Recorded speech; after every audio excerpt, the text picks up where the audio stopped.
Okay. I'll show you good noises.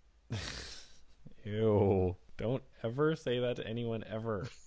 I'd like to make noises with your body. Oh my god. You're so inappropriate. All right. Let's sync for Shannon. Shannon, sync.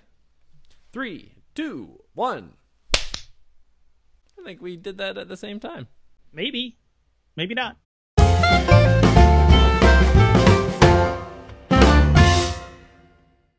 No.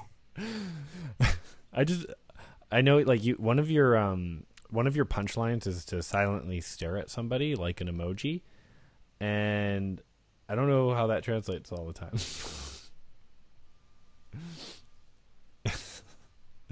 I hate you so much. It's so awkward.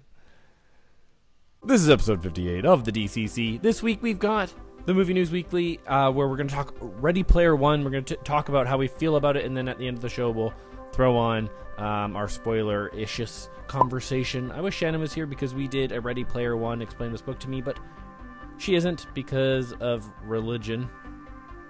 Because you have to celebrate Babylonian holidays that were converted by Constantine. Charlemagne?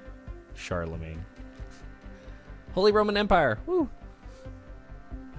So Ready Player One conversation. Last Jedi Blu-ray came out, so we're going to talk about the bonus stuff and like all the content, and I'm going to tell you some secrets. And we've got our Marvel moment as well, where there's a crew of really 4 cool people that you might need to meet, and it's not Network 1901. And Deadpool's dead, but then I'm shocked because Deadpool's dead. But we'll find out what I mean by that. And we've got all the parks news, and I'm guaranteeing Josh is going to actually get mad about at least one of these. And I'm excited to see him break down. To all who come to this happy place, welcome to the Oasis.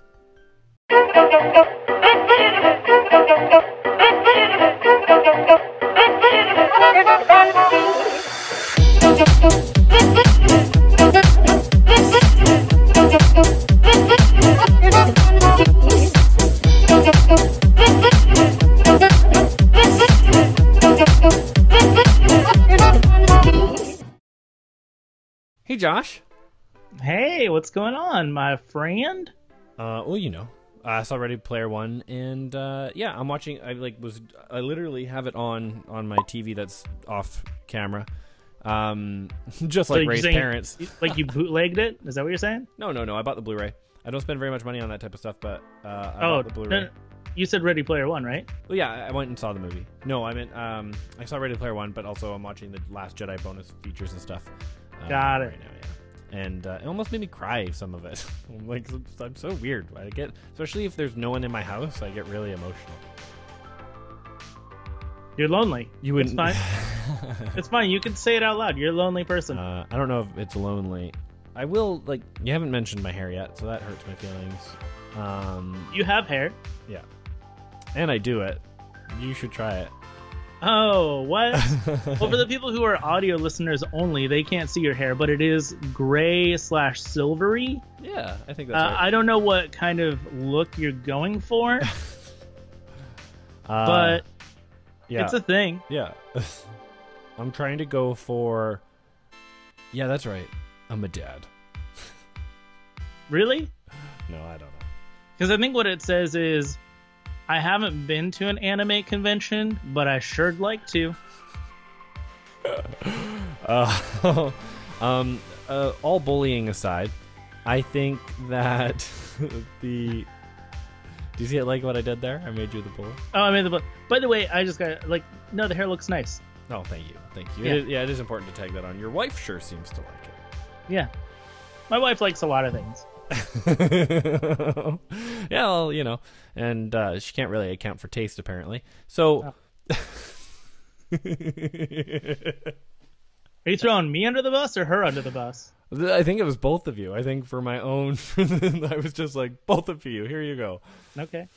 I was really stressed out because I ran out of Audible credits. Because I finished Name in the Wind, and But then I kind of realized I am paying $14.95 a month for one credit. So anything under $14.95 is of value. True. Right? Yeah. So there was a spring sale, and I was looking through. There's like hundreds of books, and I was like, nope. And then guess what came up for like $6? Name of the Wind. And I was like, oh, that would have been really high value. I'm like, okay, whatever. So then I keep going, and then I find The Paper Magician. And I was like, oh, I really want to get into that, actually. So I'm going to listen to that. It was $6. I'm like, that's savings. I just saved myself money. Yeah, I mean, you sure, if you want to think it that way. Well, it was in my wish list to use as a credit at one point in time, right? So you would have either gotten it for free or $6. No, I would have got it for $14.95 essentially, because I get one credit a month. Sure. Yeah. So yeah. Anyways. So what you're saying is you're canceling Audible after this book? No. Oh. No, I'm keeping it going. I like it. I think it's totally worth it. I think being able to, like, while you're sitting there and, like, crafting ears and stuff, how nice would it be to, like finish a book? Like, it's really nice, actually. Like, it's awakening my mind and engaging me more and making me think about story more. And, yeah, I don't know. I'm enjoying it. Okay. Hey, touche. Yeah. Josh, we have, like, right now, we're being sponsored by Stitcher Premium. You do a bit of a little ad on your Modern Mouse Radio for it. What is so good about the Stitcher Premium sponsorship service that we have right now? So the great thing is, like, you get a free month. Typically, if you sign up with Stitcher for their premium service, you get a free week. Mm-hmm. With our code, our code is just 1901, so 1901. You get a free month to be able to listen to a bunch of shows, which includes, and this is kind of the big selling point, is Marvel's new audio drama about Wolverine called The Long Night. It's going to be 10 episodes long. You can listen to it, and then if you want to cancel, you can cancel, and you won't have to spend any money. Otherwise, it's $5 a month, and if you do sign up, we get $5 out of it. So you're giving us something, giving us a reason to kind of, keep going and keep doing things, and you're helping us grow, and at the same time, you're getting really cool content. I know a couple of podcasts, too. Like my favorite from last year was Missing Richard Simmons.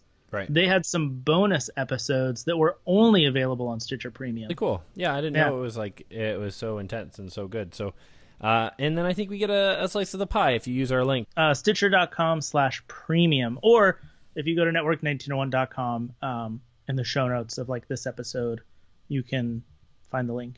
Yeah. And if you're watching on YouTube, we will put the link down at the bottom, but you watch YouTube, so you probably won't really care about Stitcher Premium, but maybe you will do. So it's down, the link's down in the bottom. Really appreciate it. If you care about Marvel and Wolverine, you might. Yeah. And while you're there, leave a comment on iTunes, Stitcher, Podbean. Follow us on Podbean if you want, wherever you listen to your shows and get all the good stuff. And if you watch us on YouTube, make sure to hit the notification button so you get notified when a new episode comes out every Monday, but make sure to check that out.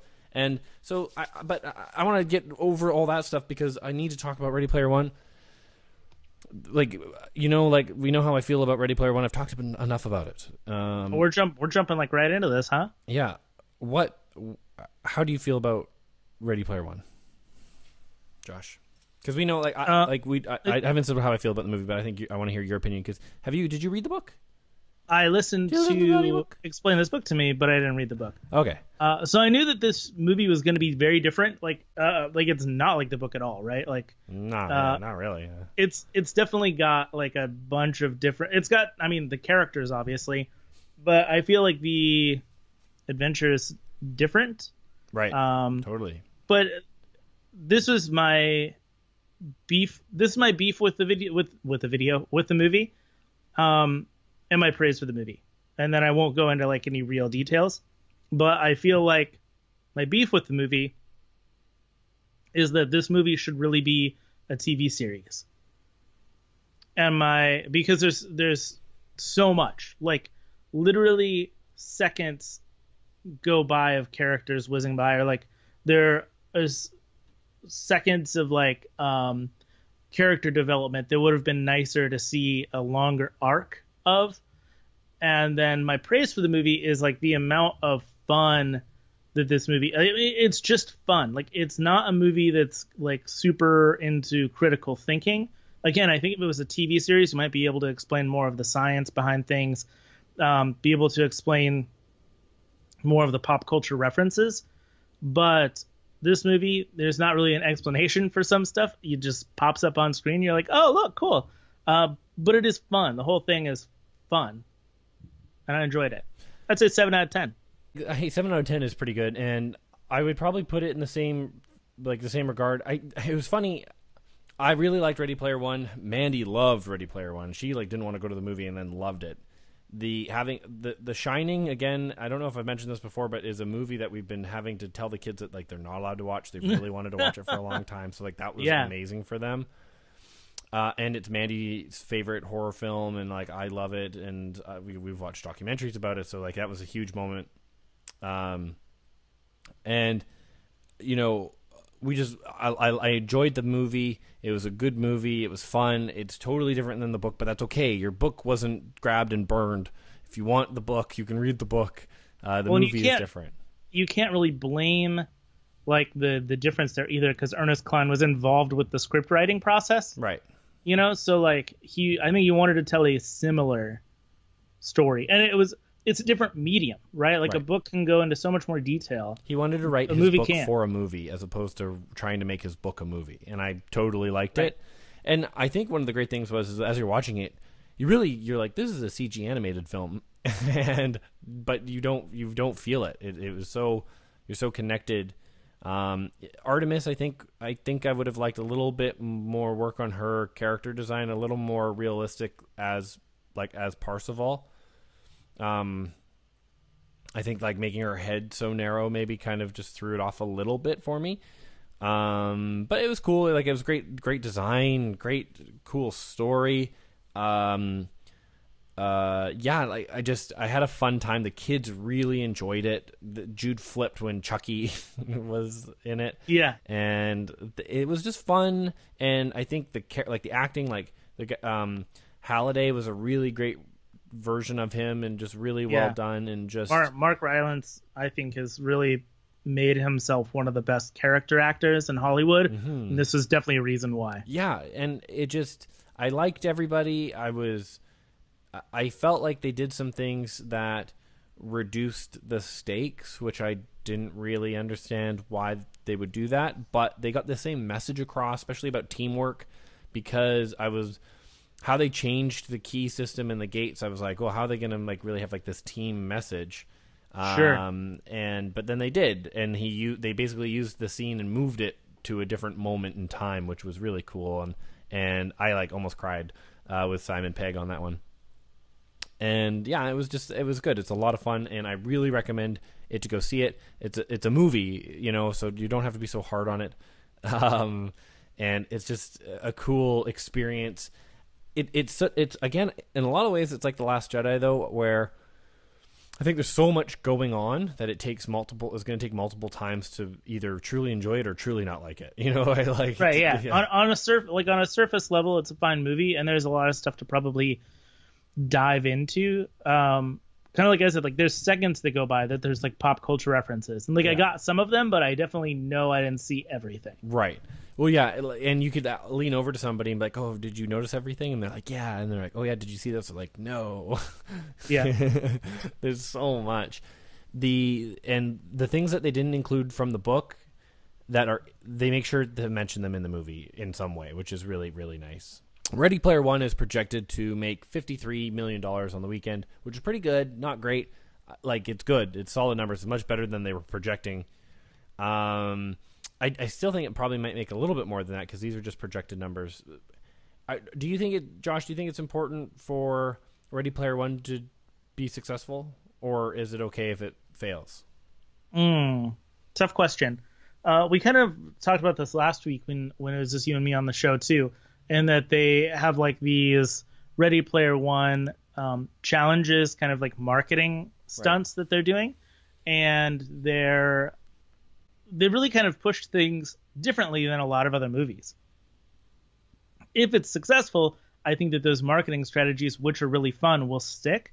Right. And if not, they won't, which is a bummer. But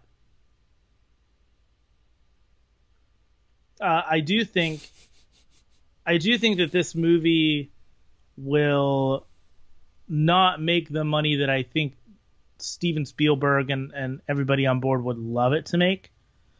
I see this film in 10, 15 years being more of a cult classic kind of movie, more than like how Avatar is like this world-renowned box office record movie about like, you know, like it could have, like Avatar could have been a cult classic-y kind of movie, but it was too big for that. And I don't think that Ready Player One will get to that point where it's too big. It won't be a big blockbuster film. Yeah, it's tough to say. Like, I think it's really connecting with kids. Have it like even just that shot of Minecraft world in it, you know, like sure. That was. But it's the problem.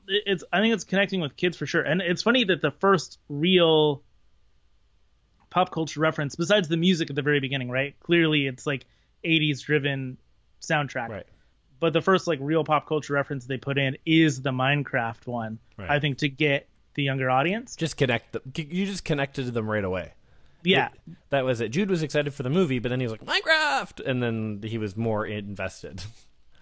But I don't think this movie appeals to anyone outside of maybe people in their... Like, if you're basically 50 and up, and this isn't just to tag people that are... Like, this is not for you. Like, the Probably language that's used, the visuals, everything. Like, it's so and above... It could have been because Ready Player One is so 70s based, and the 70s stuff is more on the back end, and it's more like 80s, 90s, and current. Yes. In current. Yeah. Yeah. Yeah, but, you know, and that I get it. I get it too. You know, it's easier to market that type of stuff, and like why spend all that time on Joust? Well, and the money, you know, like the people spending money are younger. Like, yeah, older people aren't spending money, but I think that because of that, it loses its like wider appeal. It becomes more niche, and I think that's why I think the cult classic kind of idea comes into play here. I think my biggest problem with it was there wasn't enough world exploration. Strangely enough, and I think that's why I say it would make way more sense for a television show.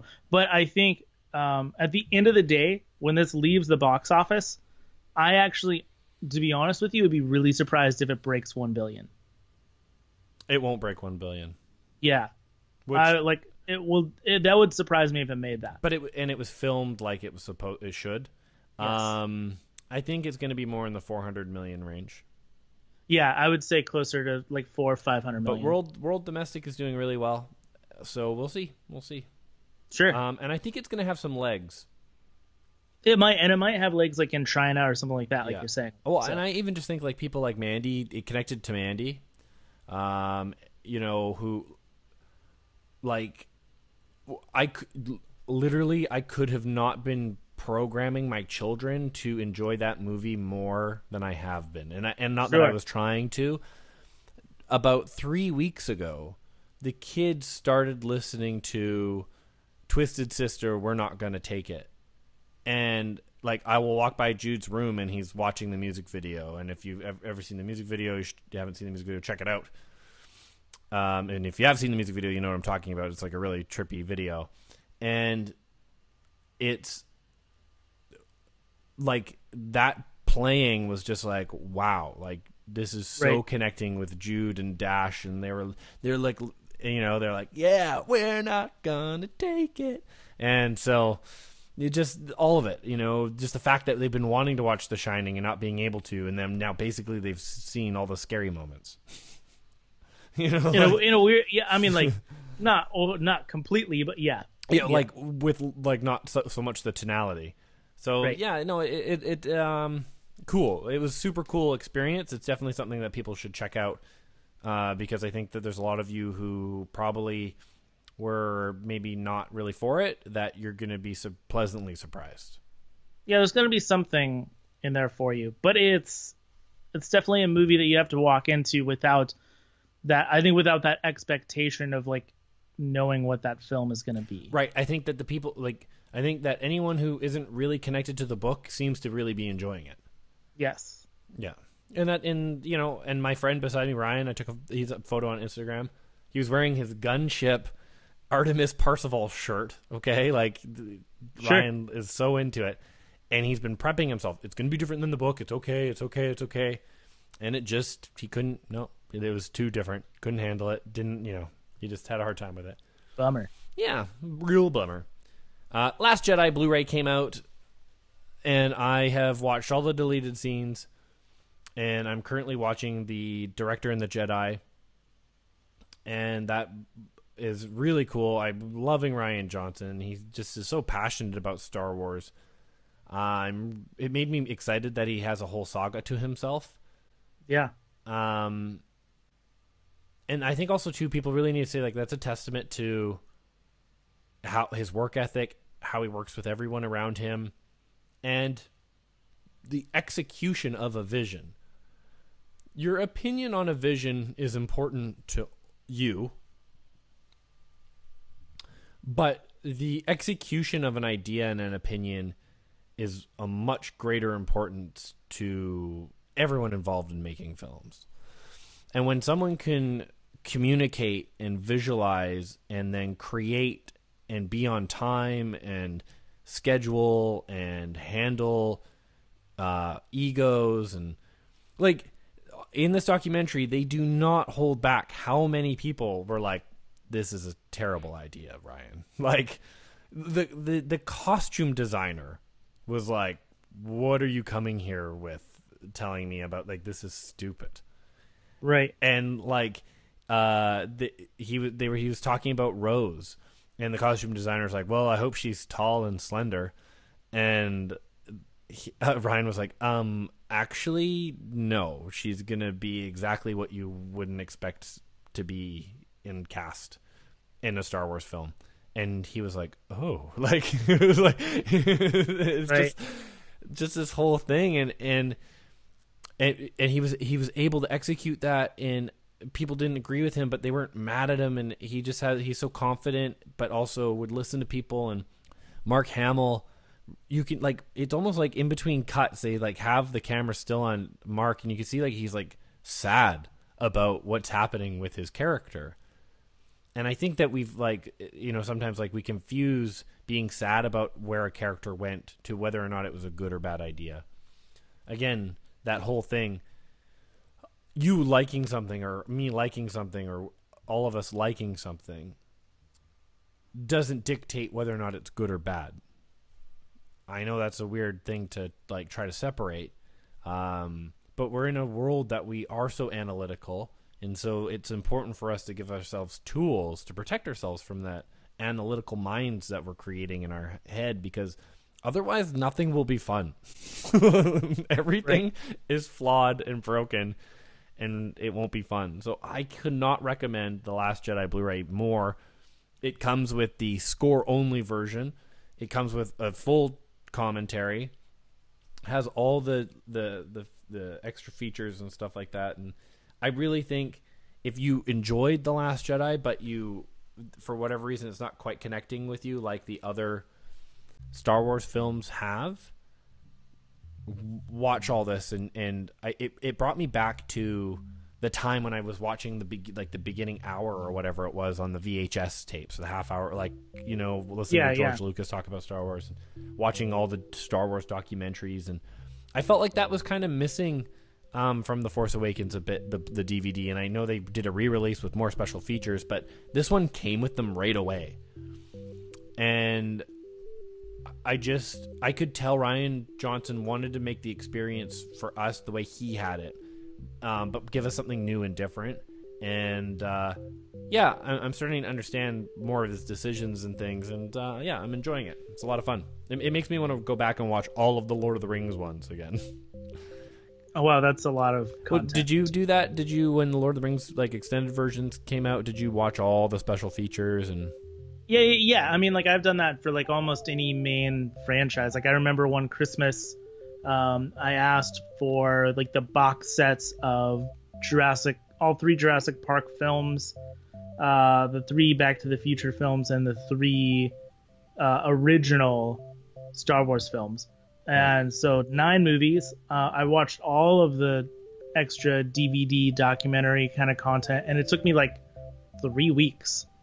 Yeah, no. It's awesome. Yeah, I remember staying up to like 4 a.m. watching Lord of the Rings special features, and like they had the Easter eggs in them. You had to go down through the DVD menu and find different Easter eggs, and it was super cool. Like I just love it. It's such a great time, and I've been watching them with Dash, and he's like, "Oh, that's so cool." And they one of the deleted scenes is the caretaker deleted scene, which really, like, I love that scene.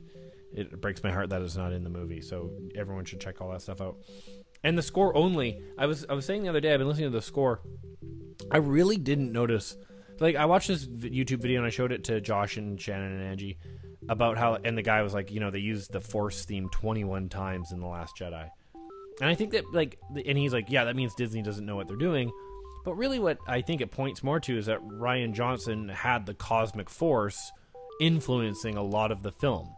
It's a religion-heavy film. Yeah, and right. And so I think, that's the thing. From that person's perspective who made the video, who has hundreds of thousands of subscribers and views, and people listen to his opinion, it's great, and it's a great idea, and it's a great opinion, and it made me think about it as well. And it's okay that I don't agree with his opinion. His opinion could be right. But I don't agree with the opinion, but it made me think about what I think about and how I feel that the reasoning for it. And if someone's opinions or thoughts can do that for you, that means they accomplished their goal.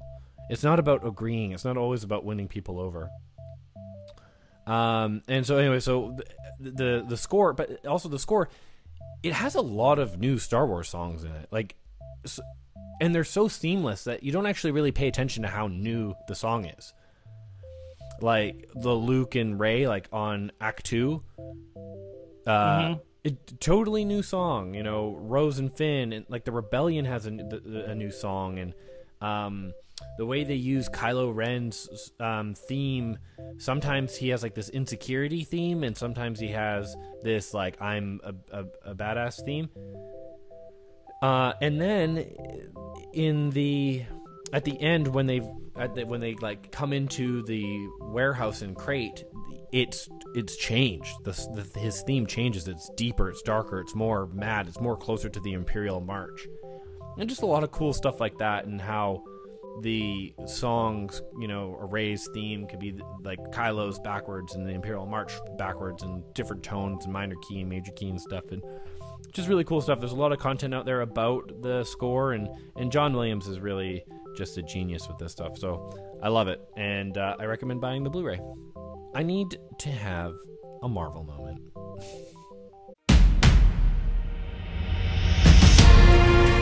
Deadpool's dead. The animated cartoon, that is. Man, speaking of buried the lead TV series, buried the lead on that one. Donald Glover, though, was producing a Deadpool animated cartoon. I think he also was going to be Deadpool. But yeah, no, it isn't. Maybe they sound like they wanted to move it off of FXX or FX, right? So they wanted it to be able to be. I can really antsy today, but they wanted it to be rated R, and I guess it just didn't. I just one of those things. How many times are they gonna have to learn this lesson? Well, okay, so here's an interesting part of the story, right? Is they canceled it, and they kind of implied that Donald Glover is too busy to even do the show. Yeah. And then he said, "Screw you," and I've already started writing the show. And then he threw some script pages up on Twitter, and I know this wasn't directly Disney, right, but Donald Glover, over the next few years with his involvement in Solo, I would assume they would think of keeping the Lando character around right now. He has a big contract with Disney right now. And you said this a while ago of you're surprised that they brought on Donald Glover because of some of the things that he says in his music, right, and he is definitely an independent kind of guy, right? And I think this is their first taste of that. Yeah, like, he's on board because it's like, yeah, sweet. Like, of course Donald Glover wants to be in a Disney movie. Of course he wants to be in a Star Wars movie. Like, of course he wants to make cartoons and be, like, in a... You want me to be a bad guy in a Spider-Man movie? Yeah, like, sweet. Like, we all would sign up for the things that he's doing. But he's so talented that as soon as you try to, like... And he's been at it for quite a long time. As soon as you try to mess with him, right? Like... Well... He's also, like, really, I would say that he knows his strengths and his weaknesses, and he knows how much he can handle. Right. And he doesn't want to be told what he can or can't do, right? That's, I mean, he's done so many different things. And he knows that he can, you know, not do a Deadpool show if he didn't have the time. And he's said that he's not going to be doing music anymore. So, what I would like to see him actually, and then if he's not going to be able to do Deadpool, I'd like to see him maybe build another hour for a comedy special, because his first hour was good, but it's not the best of his work, and I think he could really do a lot for his fan base to do another hour. Sure, if he wanted to do that. I know he's got a bunch of other projects, but whatever. Yeah. The biggest reason that we have Josh on Network 1901 is for his charm and his good looks. But we have him on for a second reason, and that is because he is the Disneyland and parks master. Like, when I watch other people's, like, parks videos, I'm like, meh, I don't know. Josh knows more. So, Josh, you got to give us all the parks news all the time. Now.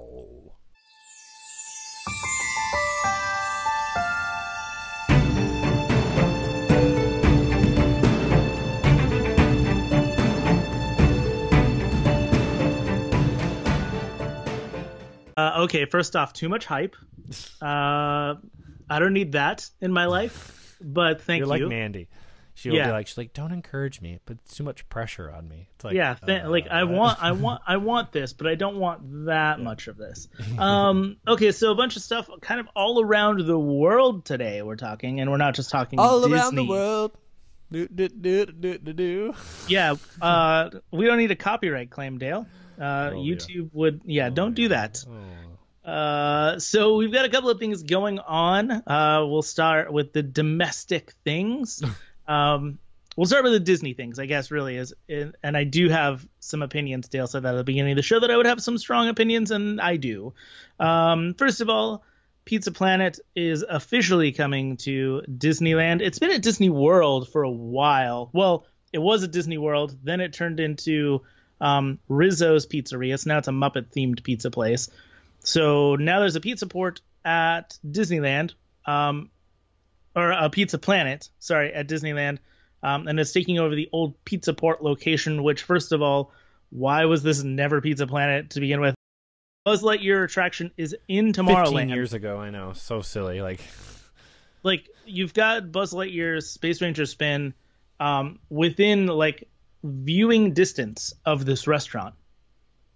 And they never changed it. But, like, Pizza Port, I'm assuming it's probably going to keep a lot of the same things when it transitions to Pizza Planet. I mean, pizza, obviously, but, like, they have some other, things like spaghetti and some sandwiches and things like that. I think I've only eaten there once. Yeah. I didn't really care for it, so I would be hesitant to be like, yeah, Pizza Planet, and then you walk in and it's nothing like Pizza Planet, because I'm assuming they're not going to bring the arcade games in. Yeah, because they want people. Part of they did. They want people to play. Arcade games are so cool right now. I really think they should just do that. Like, give people something to do that's, like, free. If they want to waste their time with their movie, like with their Disneyland ticket playing arcade games, like, let them do it. Sure. Yeah, exactly. So we'll see. We'll see what this looks like. I know that you said you should keep all the Pixar stuff inside of California Adventure. So it's interesting that they put this here, especially that there's a pizza place on Paradise Pier. Yeah, you know what I mean, right? Like, if we're gonna do this, let's do it. Like, if we're gonna have IP World, like, let's know where we're going and where the IPs are. The thing is, though, Toy Story does feel very Disney-esque, so I guess it is kind of cool that it's there. The thing is, though, is it doesn't like it's space. Like it doesn't fit Tomorrowland. Still doesn't fit Tomorrowland. So it'll be interesting to see like if Pizza Planet sticks around for the long term, or if when they finally decide to fix up Tomorrowland, that it too changes once again. And really, I think it's just going to be like let's paint it blue and rebrand our cups and stuff. Right. And speaking of painting, this is my rage-filled moment. Okay, so I really am not a big fan of like the Instagram Disney walls. I understand why people like them, but there's like the blue wall at California Adventure, which it's just blue. And then there's the purple wall at Walt Disney World, which again, it is just purple. So I don't understand. It's so important. It's the most important thing in the park. There's so many people, and I get like Instagram is one of the biggest apps in the entire world. It's definitely a lot of people's go-to social media, and I think for me it's like a go-to social media. I absolutely love Instagram, but nothing to me says I don't know where to take my pictures, or nothing to me says I want to take a picture at Disney without ever showing anything Disney, like standing in front of these like blue and purple walls. It's a good place to show off your Disney bound. Sure, it is, but like you could also show off your Disney bound in front of some trees or in front, like there's different types of scenery. Like if you're a photographer, you understand the importance of structuring your shot, and there's you in the picture, but there should also be other things in the picture, and that's why so many people love that like portrait mode on iPhones now, because you can kind of blur out anything that's background noise, but you still want it to be there. Right. And then you just have you in the forefront for your Disney bound or whatever. But they've recently repainted this purple wall, and it became such an uproar on social media about why Disney decided to do it. And it's infuriating because I think that people love the parks because it always feels new. They always feel clean. They always feel like they used to when you were a kid, right? Because they repaint the carousel like every night and whatnot. There's no like running down of Disneyland or Disney World or like any of the Disney parks. Except for Toontown, apparently. Sure, but like let that one go for a while. But the idea is probably eventually they're going to replace it. Anyways, but like the purple wall needed to be repainted, regardless of what color they opt to paint it. That's on you, not on Disney.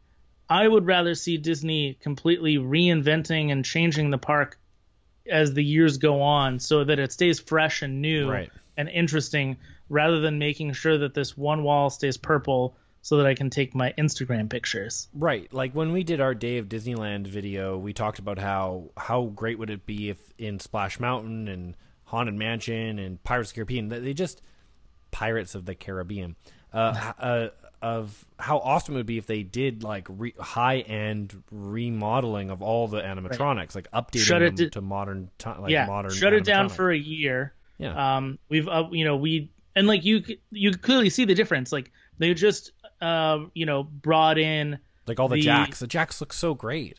The jacks and like the new redhead that they put into Disney World and Paris now, and now it's going to go into Disneyland.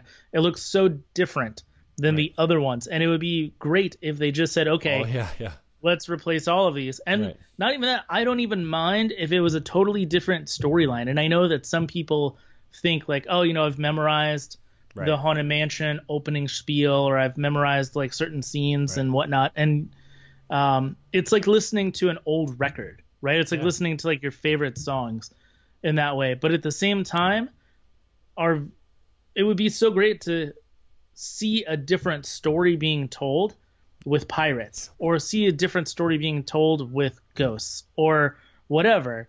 I think that's the fun of it. That's the fun of having an attraction like that. The new Shanghai Pirates ride, it's totally different. Yeah. But it's still pirates themed. Right. And it's still a Disney ride. And I would love to see stuff like that. And like Imagine if every Pirates of the Caribbean around the world was different. I would want to go ride all of them. Yeah, the fact that they try and make all of the theme parks the same consistently makes me sad, because it makes me think that Disney knows people don't want to travel.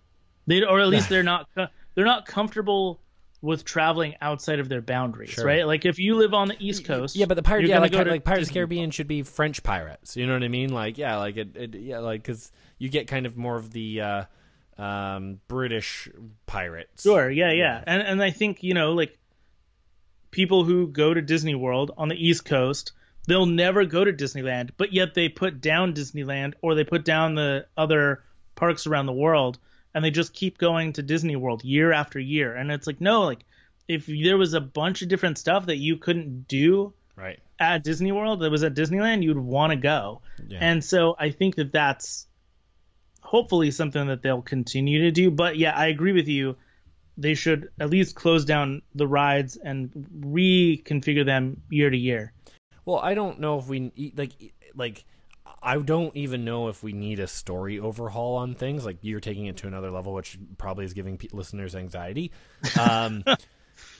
I'm just saying, like, update the animatronic, like make it look up-to-date technology. Like, part of Disneyland is technology. And all the new rides can't just get the technology, right? Like, and you don't take any of the charm out of Pirates of the Caribbean by updating. Like, they updated the hologram with the mist and the thing, so like it has been done. They've upgraded the lighting on the skeleton, like little bit by little bit. Yeah, right. And so I think that's huge. But again, when you have people who are freaking out over a painted wall, if you're Disney, why would you want to make any changes? You're like, we're just gonna have people yell at us, like So who cares? Yeah. Like, really chill out about your wall. It's okay. You'll find somewhere else to take a picture. There's 3 other things that are non-Disney parks related news that I kind of want to brush up on here. Yeah. I think usually when we talk parks, we talk mostly Disney. I actually want to really talk more geek culture theme park stuff. There's 3 this week that I think are interesting. Universal Studios Hollywood just has brought in Hello Kitty. They've got a bunch of really cool merch, actually. I really love. They took classic.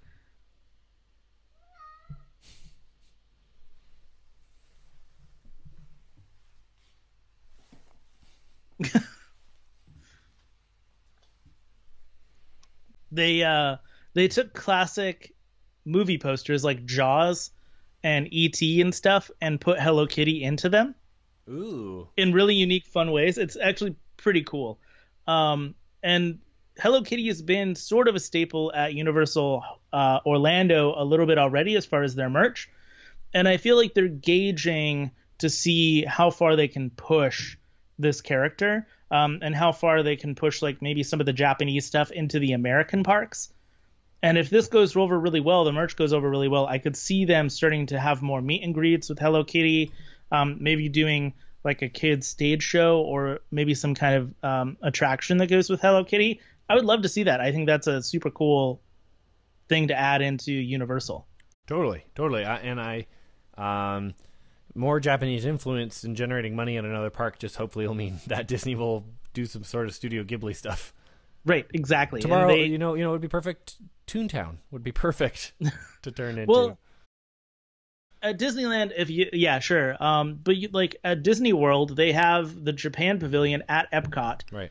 And they do sell some Studio Ghibli merch there. So I don't understand why there isn't any more influence there, even if it was just like a 3D show, right? Or something like that. If you had Totoro walking around in a costume, kids would flip. They don't even need to see Totoro to be like, ooh, what's that? Like, Totoro is very appealing. Yeah, absolutely. The second piece is that Knott's Berry Farm has been doing really good promoting. The last few years, they've been taking some people from Disney, not like taking them, but people quit Disney and then they join on Knott's Berry Farm. And they've been trying to kind of rehaul that park in general. And one of the things that they've been doing is putting together these festivals. They just debuted the Peanuts Festival. For those who don't know, Knott's Berry Farm has the rights to the Charles M. Schulz Peanuts characters, so Snoopy, Charlie Brown, Lucy, Linus. Do you feel the theme at Knott's Berry Farm a lot? Like, and do you think that the Peanuts movie was helpful for it? And Yeah. I think that they're really trying to push Peanuts more. At Knott's Berry Farm, I actually think so. There's 4 main lands at Knott's Berry Farm. There's Ghost Town, which is like their main land, basically a really think of like Frontierland pumped up to the umpteenth volume, right? Like there's several streets. There's like the bar, and then there's like the sheriff's office. There's like they have like their own graveyard. I mean, like it does feel like a real ghost town. And then there's the other really well themed land is like a little Mexican village. Mm-hmm. It looks really, really nice over in that area. The whole back of the park is supposed to be this like boardwalk kind of thing, and it looks like a generic amusement park. Yeah. So I don't really care for that. And they're just about to actually open the Hang Time roller coaster, which is back there, which the Hang Time roller coaster, you go up to the top and you sit there, and it's nearly a 90-degree drop downward, but they hold your roller coaster car there. So it actually hangs there for like 10 seconds while you look at the drop you're about to plunge down. That's cool. And then the fourth land is Camp Snoopy. Oh, cool. And it's a whole land dedicated to Peanuts. And they have like their own store there, and it's mostly children's rides there, but like just hanging out in the ambiance of it is so nice. And during the Peanuts festival, they had Peanut stuff kind of everywhere all over the park.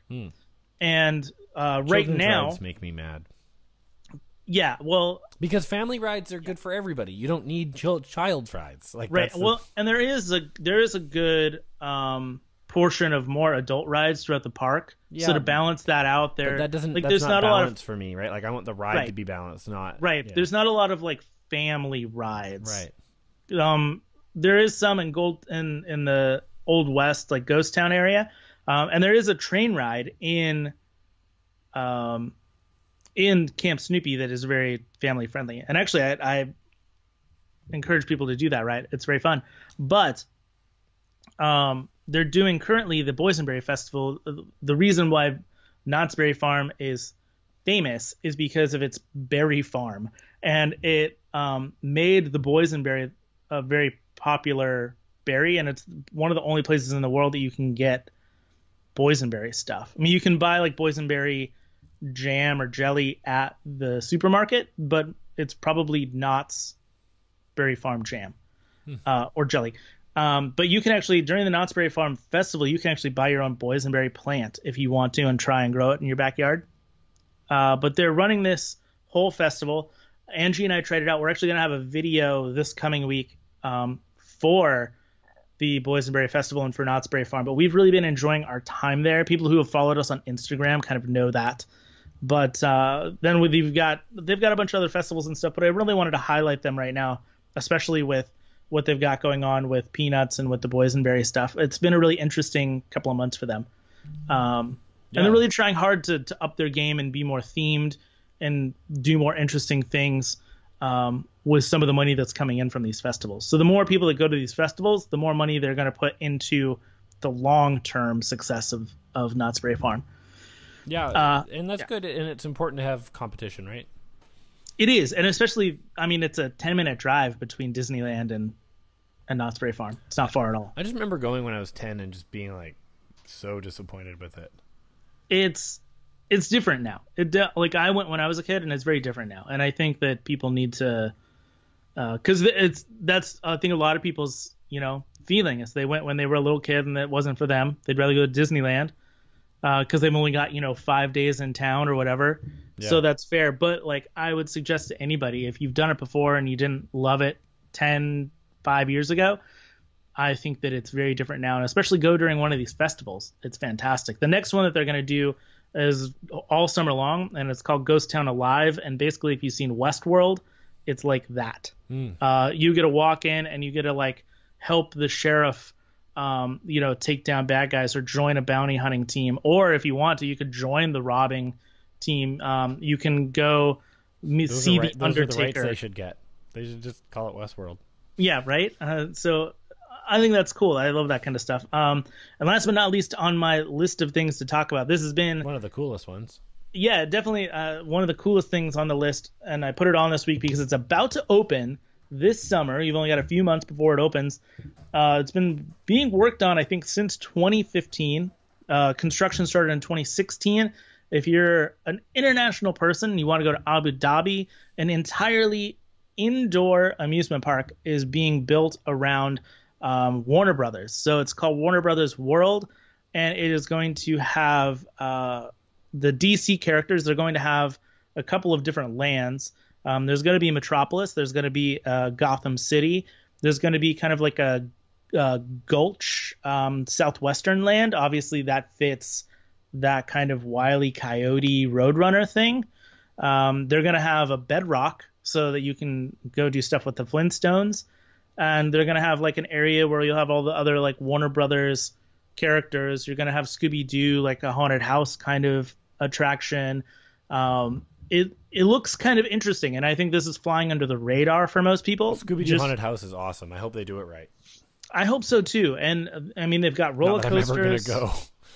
Yeah, right. Well, I mean, if it sounds cool, like enough, like right. You might go. But the haunted house, and some of these things. Here's the thing too, we'll do a right? Patreon. It's let us go to Abu Dhabi. Let us go to Abu Dhabi. We'll tell you how it is. Okay, so here's the thing. Like, if it does really well, if Warner Brothers, because this is a Warner Brothers project, this is not Warner Brothers licensing their characters to Six Flags. If this does really, really well, this could be the third entertainment enterprise to get into theme park design and want to build more parks around the world. And so maybe they wouldn't just go to America right off the bat, but maybe they would think about going to China and competing with Disney there. Well, and starting off with it being indoor is going to be a huge advantage for them. They can go anywhere. It does not limit them to where to go. Yeah, you want to build in Chicago? Fine, build in Chicago, Hamilton, Ontario. It has a pretty large population. It's going to have a lot of space. It's close to Detroit, Chicago, Toronto, New York, Toronto. And the city will want it. Right. Like you're going to be able to target these places. Right. So this could be the beginning of seeing that infancy of Disneyland or that infancy of Universal Studios. This could be the next big project.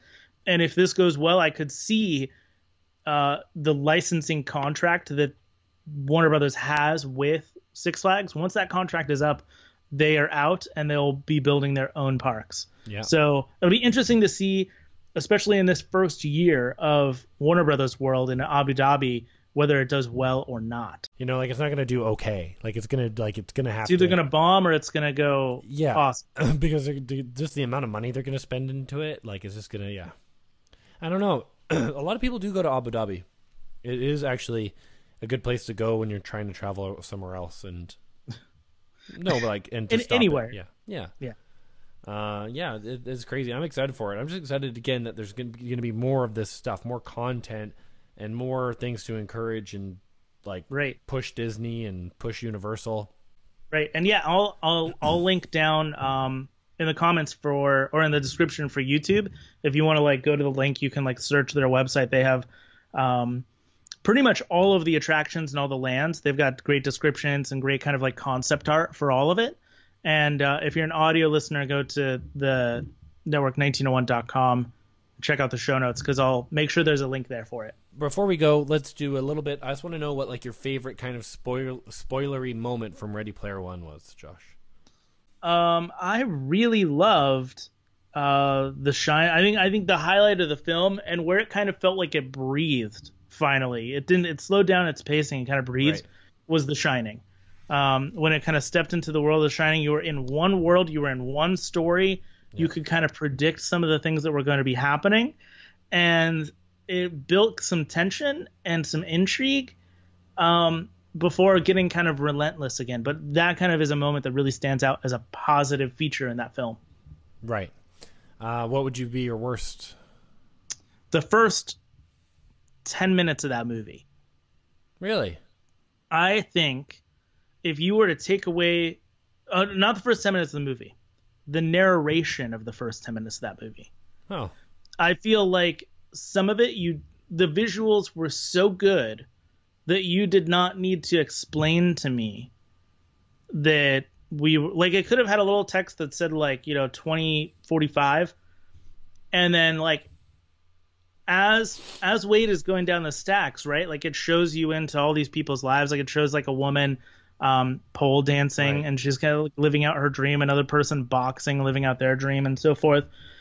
And there's this narration meanwhile going on telling you the world that we live in now, people try to escape because it kind of sucks. And so it's best to go into the oasis and whatnot. And that whole entire narration didn't need to be said while he was climbing down the stacks or going into any of it. Yeah, there could have been a few sentences here or there, but there's this mentality of show not tell is way better storytelling.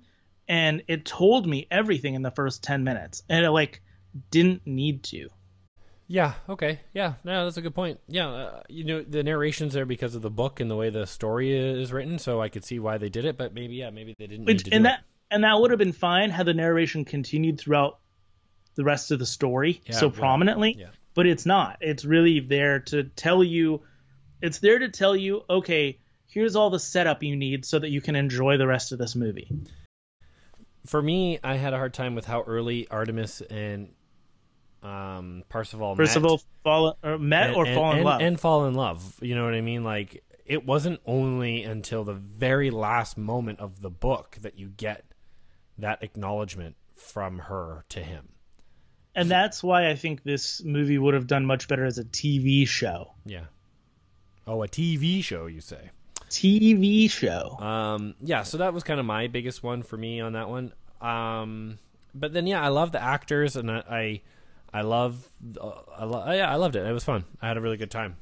Yeah, and I felt some of the best scenes in the film, Mark Rylance playing Halliday, I felt like he was fantastic. Yeah. And Mendelsohn being the villain, Ben Mendelsohn being the villain, I thought he was fantastic in his role. And I was worried about if the live action would be lesser than the CG, and it wasn't. It was a really good balance. Right. Yeah, it was good. Yeah, it was a really good balance. I think it was a well-made movie, and it probably was really hard to make, just to try to picture all of this stuff. But yeah, and it a lot of it was not practical effects. Unlike The Last Jedi, when you're seeing they built so many of the sets, and oh my gosh, when the rocks blow up in the hut, that's all practical. It's all real. Yeah, it's crazy. Please make sure to leave an iTunes review for us. It means the world, and we love iTunes reviews because they help people find the show. So please leave one for us if you want to support the show and you've been listening all that time. Please do that, or and leave a comment. I am Dale Wentland. He is Josh Taylor. This has been episode 58 of the DCC, and we thank you for spending your entertainment listening time listening to us or watching us, because you only got so much, so we appreciate it. And with that, I'll see you in a galaxy far, far away. Bye, double hand wave. Keep on moving, people. Yay, I can do it normally now that I've moved the mic. Good job. So freeing. Wow.